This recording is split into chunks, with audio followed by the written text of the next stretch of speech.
Hello, fellow people of the Earth. I am Deery50 from Runetooncraft Productions, and welcome to a new episode of Iron Deery. Now you can see a dragon med helm that I got from killing a fire giant. Not sure what I'm gonna do with this. I'm thinking about alching it, but then I'm thinking about keeping it as well. I don't really know. And there's 55 magic, which allows me to do high-level alchemy. So there's two big milestones. Well, I guess one's a milestone, one's something else. But right there. Now as you can see, I got 100 gold nuggets. After 114 inventories at the Motherload mine. So that definitely did take quite a long time. And as you can see, I have some of the resources to prove there, although I did get a lot more than that.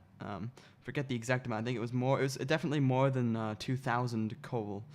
And that gold is accurate. That's the gold from the whole event. So, what I decided to do, because I'm an Iron Man and gems are hard to get, I decided to trade Prospector Percy here for one of his gem bags, which costs 100 gold nuggets. So I bought that, and there we go. I have myself a gem bag, and I just wanted to see if I could sell it back, which I couldn't. So yeah, that should help. I should be able to store all of my gems in there, except for the crappy ones, which I will be dropping over at the gem mine in Shilo Village. Now you might be thinking, but Deery, you didn't do Shilo Village yet. I'm going to do that right now. But first I must do, what is it, Jungle Potion? Yeah, I have to do Jungle Potion first. So here's me getting the stuff for Jungle Potion, and quickly doing the quest, talking to this guy, picking that thing on the ground, and giving it that herbin, and then going and picking that thing, and then picking that, and then getting that, and then getting that, and then getting that from the wall, and then talking to the guy, and yep, there we go. Completion of Jungle Potion. And then I, get a Genie Lamp, I level up, I can do the Shilo Village quest, talk to this guy, he's like, oh my god, there's zombies and skeletons all around, and I'm talking to this guy, he's like, oh, this is a bad thing. It's a bad thing, it's free a spirit that was underground, and you have to dig this hole, and to go down the hole, you have to run through this cave, and you have to figure out what the stuff is on the ground, and you have to run past all the really creepy skeletons and zombies. Then you get to this, place where they hung a person, and you're like, oh, the spirit isn't free, so I have to go back here, and then I have to take the bones, and I have to go to this, and I can't create a boat, and then I take 25 damage from the, yep, there we go. And then I have to go in here and talk to this guy. He's like, oh, you should bury over there. And I went, okay, I'll do that. And then this guy talks to me, says, you have to do this stuff. And I'm like, okay, I'll do that. And then I go down here. Then I go to that altar and I do stuff. And I go up here and then I go across the bridge and then talk to this guy. And he's like, oh, you completed, you're good. Okay, do this. Oh, yeah, and you go create something else. And then I don't even, jeez, it's so freaking fast. Wow. You have to defeat this guy. Oh, yeah, this is a safe spot, by the way. That's how you do the safe spot in Shilo Village. You have to spawn it while you're over there and then just run back over. And the second you defeat the last one, you have to go, or not the second, sorry. You have to go back over to a different altar now, which is the first time I failed in that bridge. And then you have to put the things on there, and then you completed Shilo Village, which gives me access to the gem rocks and, of course, Shilo Village. But the main reason is gem rocks. So here I am, now in Shilo Village. So I take out my pickaxe, and I go over to the gem mines, and I drop any bad gems, and any good gems I pick up. So this is after maybe 4 days of gem mining. This is all the stuff I got. If you're wondering why an episode hasn't been released in a while, that's why. Just been the complete grind fest. Literally just all grind festing. What did I just say? I don't know. It's been a lot of grinding, I guess that's what I'm trying to say. So that's the gems I got from 4 days. So actually it wasn't that good. But it did give me some starting cash. But I'm trying to figure out, really, at this point, what the best money-making method for me is going to be. Because although, making stuff is, that's what you do in Iron Man, I do need some sort of way to make money to buy the items that can only be bought from stores. So, there I am getting all the gems cut. And that just looks so pleasing, looking at those rubies in my inventory, and the fact that I'm, cutting them all. It's just like, ah, yes, finally. Because, normally you're scared to cut them because then they're less expensive. But anyway, those are, then I go to Falador and I take out gold and the sapphires and I make sapphire bracelets.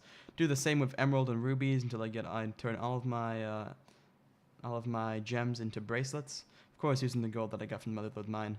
Then I go ahead and cut the diamonds because I didn't have the level for those previously. And I can't really do anything with those yet, so those are just in my bank. Then I bought a bunch of nature runes and started alching all of the gems I got. Or the bracelets, I guess I should say I got. So there's 121k that I got from that. And then for a quest that I want to do, I needed to get 30 fire making.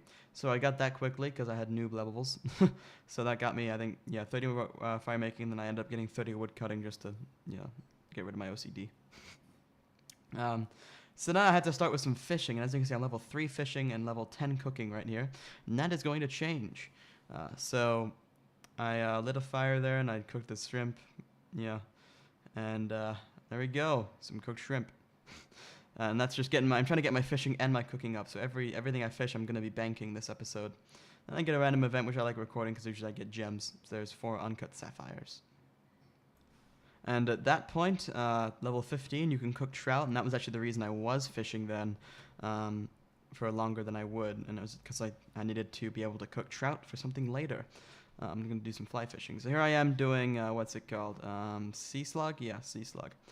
So I had to talk to Bailey on the platform. Pretty much, there's a kid that's stuck on this fishing platform with a bunch of zombie fishermen that have been infected by these sea slugs that like control their brains. So yeah, that's something.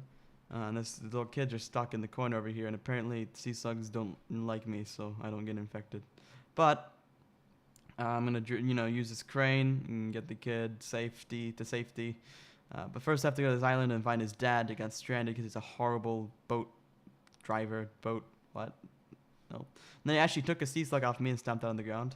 He's a horrible, what is it, boater? No, sailor. Jesus, I couldn't even think of it. Okay. So then I have to go back to the fishing platform and save his son by getting this torch, and I have to rub and do this weird thing with the glass to heat the sticks, and then I get a lit torch. So I'm not really sure, to be honest, how exactly that works, but I have to talk to Kenneth and say, hey, you got to do this. And then I have to try to, actually, I'm not sure why I used the crane then, but first you have to kick the platform out. So there we go. After I kick this platform out, then I can use the crane. Apparently not. Oh, apparently I didn't go through the whole conversation with him. All right, so there's Kenneth, and he's going down. And then he is safe. And that is completion of the sea slug quest after I talked to this person. Yeah. There we go. I get a lot of fishing XP. That's the reason I did it. I got 25 fishing from that, which is higher than the level required for fly fishing trout.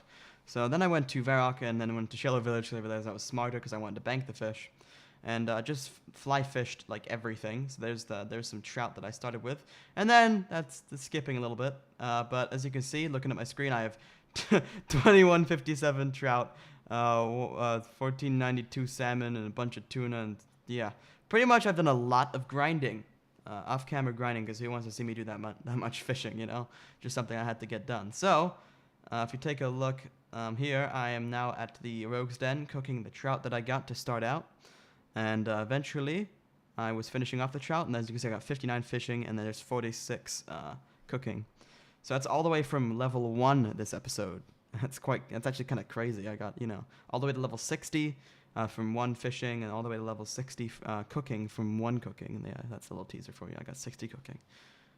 So, after I'm done with the trout, of course, I take out the salmon and cook all those, which will take, quite a while, actually. But, you don't get to suffer through that. So here's the swordfish. There's everything cooked. Yeah. In this video, it was like 10 seconds. In reality, it was multiple days. So, yeah. There's been some huge gains this episode, guys. Like, huge gains. Just, obviously, if I'm doing this much grinding, it's going to take a long time to get the episodes out. But the episodes are just freaking ridiculous because of how much I did like that. It started with the gems. Yeah, that's crazy. So, then I wanted to do Family Crest to finish off this extravaganza. So, first I just had to fish 1 bass from a big fishing net, so that was pretty easy. And then I need 2 rubies for the quest, which is, kind of annoying because those are the only 2 rubies I have left. So I had to use one of the uncut and one of the, cut ones. And for the quest, I need 2 cut rubies, so I had to cut the uncut one, and then I had 2 rubies. So, and then my inventory is set up with everything I need. The anti-poison potions I had made before when I did like a little bit of herblore. They're just useful for like quests, obviously, and just using whenever I have to go next and buy something that's poisonous.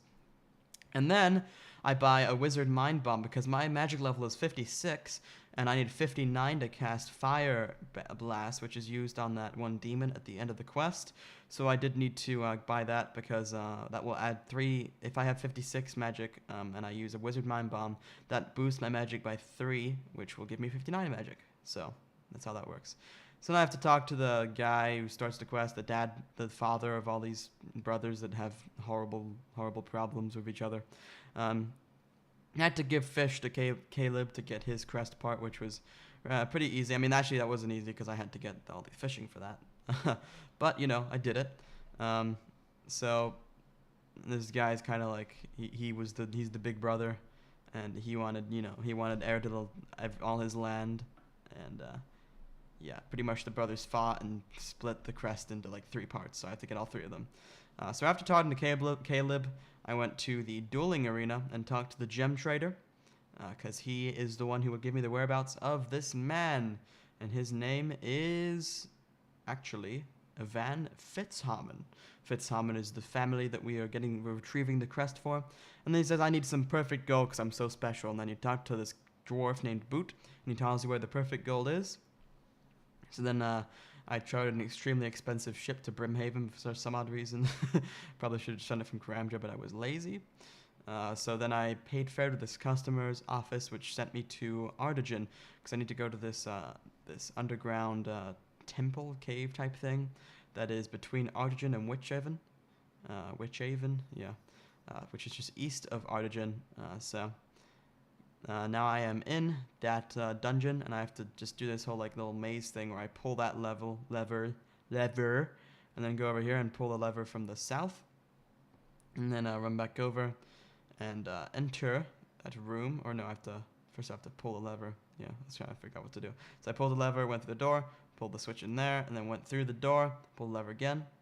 Then I had to run all the way back to the south and pull the lever inside the room again, except the doors were switched this time. So there we go. And then I have to run past these hellhounds, which, you know, one of them got aggro on me, but never actually got to me, which is convenient. Send mine some of this perfect gold for the extremely special guy who needs gold from a very specific place. So, yeah. And then I get the perfect ruby necklace and perfect ruby ring. And then he says, thank you. And he says, here's the crest piece. And I'm like, oh, okay, thank you. So there's the second crest piece.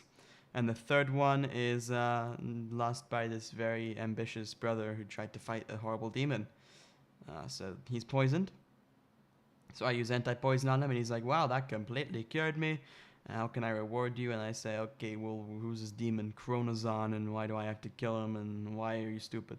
And why is your hair so really messy? So then I go to Edgeville and bank all my stuff pretty much, besides some stuff that I forgot to bank, which is left in my inventory.